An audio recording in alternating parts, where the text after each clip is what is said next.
दूर किसी रहस्यमयी गांव भानपुर की ओर निकल पड़े।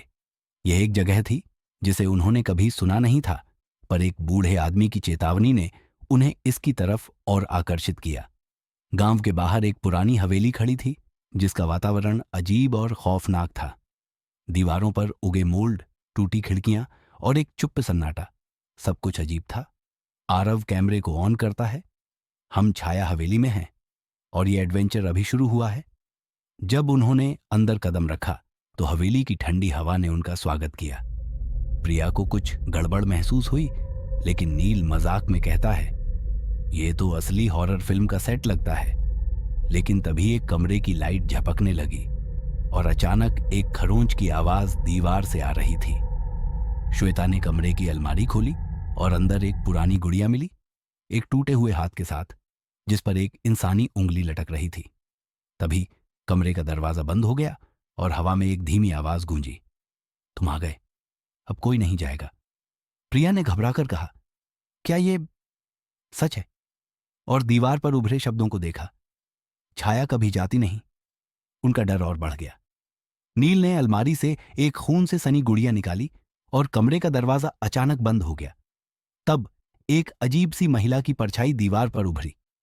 उसका चेहरा नहीं था, लेकिन उसकी सांसों की आवाज कमरे में गूंज रही थी। प्रिया और आरव ने श्वेता को उठाया और बाहर जाने की कोशिश की, लेकिन नील कहीं दिखाई नहीं दे रहा था। उसकी आवाज गूंज रही थी, मैं यहीं हूं। और फिर दीवार में एक रहस्यमयी सीढ़ी दिखाई दी जो तहखाने तक जाती थी। प्रिया और आरव तहखाने की ओर बढ़े। सीढ़ियों के नीचे एक चक्र था जो तांत्रिक साधना का प्रतीक था। चक्र के चारों ओर हड्डियां बिखरी पड़ी थीं। तभी उन्हें एक तांत्रिक की डायरी मिली, जिसमें लिखा था कि साधना अधूरी रह गई थी और हर पूर्णिमा पर वह एक नया माध्यम ढूंढता था। वहां एक चक्र और तांत्रिक साधना के संकेत थे। चक्र के अंदर वे नील की आवाज सुनते हैं, बचाओ। तांत्रिक रुद्र की आत्मा अभी भी जीवित थी और उसने नील को अपना नया माध्यम बना लिया था। आरव और प्रिया ने तांत्रिक की डायरी से एक मंत्र पढ़ा जो हवेली की दीवारों को हिलाने लगा। चक्र फट गया और रुद्र की आत्मा को खत्म कर दिया। नील होश में आ गया और वे सभी हवेली से बाहर निकलने लगे। हवेली से बाहर निकलने के बाद नील की आंखों में एक अजीब गहराई थी। वह चुप था और फिर से हवेली की ओर देख रहा था। प्रिया को महसूस हुआ कि तांत्रिक की आत्मा अभी भी पूरी तरह से समाप्त नहीं हुई थी। कुछ महीने बाद प्रिया ने एक यूट्यूब चैनल शुरू किया और छाया हवेली की कहानी सुनाने लगी। पहला एपिसोड वायरल हो गया, लेकिन एक रात उसे एक ईमेल मिला, तुमने कहानी अधूरी छोड़ी है। प्रिया ने अपने पुराने रिकॉर्डिंग्स को सुना और एक क्लिप में यह पाया, मुझे सिर्फ एक नई कहानी चाहिए थी। नील फिर गायब हो गया और प्रिया को एहसास हुआ कि छाया की आत्मा को अंत में सिर्फ एक माध्यम से शांति चाहिए थी। कुछ समय बाद प्रिया को एक लोकेशन लिंक मिला और वह वहां पहुंची जहां नील मुस्कुराता हुआ बैठा था। वह नील नहीं था, बल्कि छाया की आत्मा थी जो अब पूरी तरह से उसके शरीर में समा गई थी।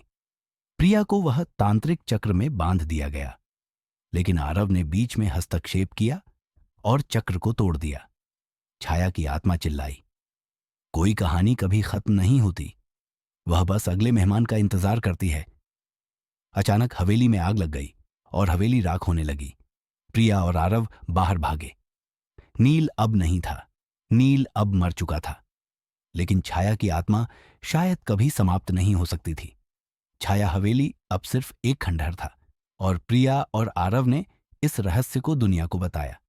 लेकिन एक रात प्रिया को एक और ईमेल मिला, तुमने वादा तोड़ा है। साथ में एक फोटो थी, हवेली की राख पर लिखा था, मैं वापस आ गई हूं। प्रिया अब जानती थी कि छाया की कहानी कभी खत्म नहीं हो सकती और वह हमेशा अगले मेहमान का इंतजार करती रहेगी।